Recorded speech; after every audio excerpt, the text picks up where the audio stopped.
How's it going, everybody? PK Investing here. Last week's video was the 300 subscriber Q&A announcement, and again, thanks for all your support. Funnily enough, at the time of recording this video, the channel is on the cusp of 400 subscribers. So I'm not sure if I want to do a Q&A for that in a few weeks, so close to this one. Or maybe I'll brainstorm something else to celebrate. Let me know if you have any ideas. But back to this, there were some really good questions this time around, so let's not waste any more time and let's get into it. The first question here comes from Ryan. Ryan wants to know what the first dividend stock I ever bought was and how many shares. This one really brings back memories. So, short answer, back in September of 2019, I bought my first ever stock, and it was a dividend stock at the time, and that company was none other than Ford Motor Company. I ended up buying 10 shares of it because it was trading at over $9 a share, and I only had $100 deposited in my Robinhood account. This was before Robinhood had fractional shares, of course.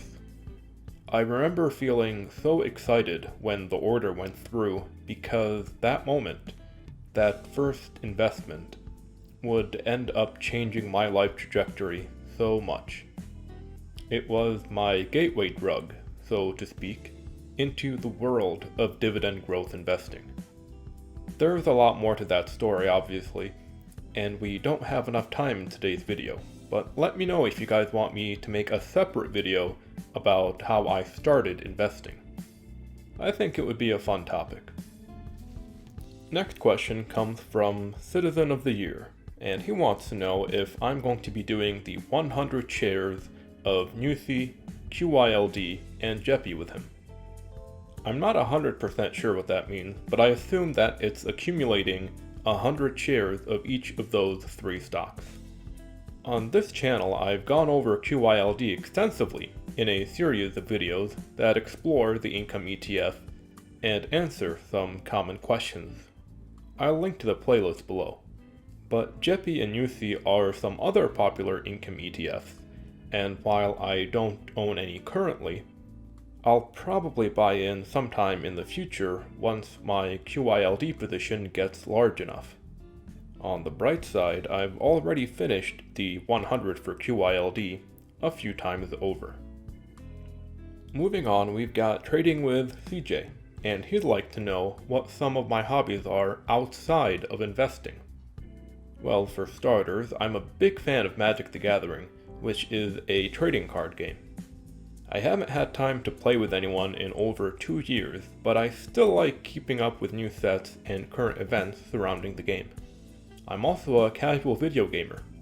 I've got a PS4 and I plan to get a PS5 once it gets a more expansive gaming library. And of course, YouTube is another hobby of mine. I like video editing and creating content. I also enjoy cooking and baking, and more specifically, nutrition and food science. You know, I never realized how many hobbies I had. Alright, next up is BFLO Mafia News. They asked 2 questions, so I'll answer each by itself. The first one was, what are 3 stocks you will never sell and let the dividends compound over time?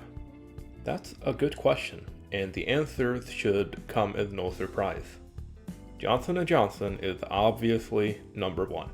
J&J is a terrific company, and you can bet I'll be holding on to them forever and reinvesting their dividend every quarter.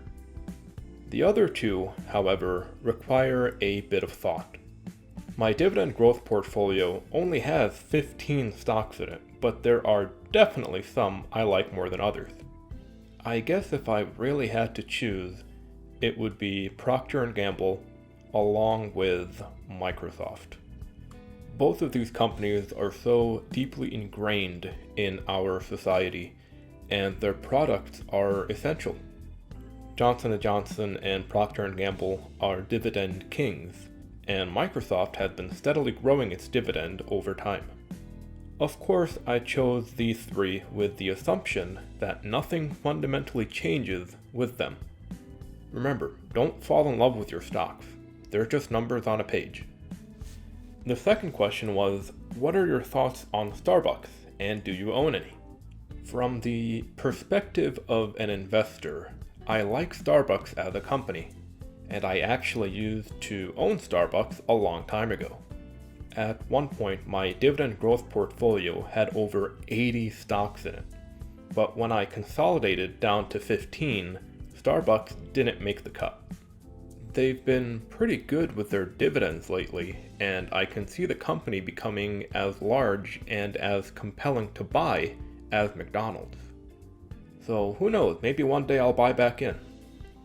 But as a consumer, I'm not a fan of Starbucks, but that comes down to personal preference. I'm a pretty big coffee drinker, and I've even got a large collection of coffee mugs, but I exclusively drink my coffee black.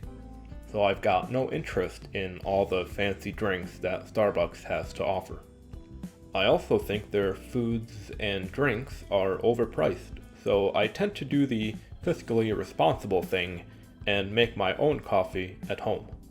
But again, it's a great stock to own in my opinion. Alright, this last question comes from TV Repairman Man.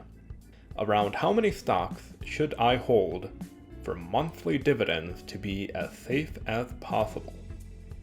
After asking him, he clarified that he meant strictly monthly payers. That's an interesting question. The quick and easy answer would be, it depends. But a more nuanced answer is always better. The first thing we need to know is, why do the payers have to be monthly? Is it a consistency thing?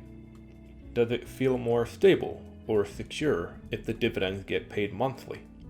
If so, it might be more stable and secure to find strong quarterly payers and stagger them so that you get paid monthly, or budget them and pay yourself monthly.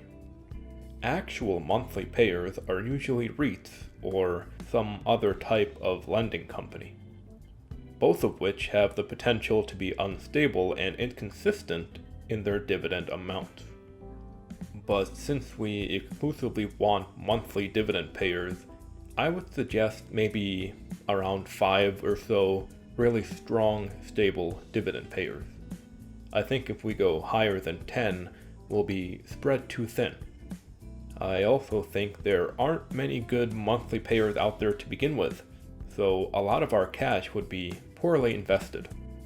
So again, to answer the question, maybe about 4 to 8 really strong, high quality monthly payers.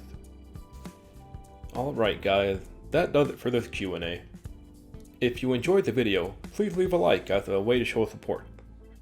Again, thank you so much for watching and supporting the channel. Subscribe if you haven't already, and hit that bell notification to be notified whenever I upload. Take care, and I hope to speak with you again real soon. I am not a financial advisor. Investing always involves risk. This video was created for entertainment purposes only.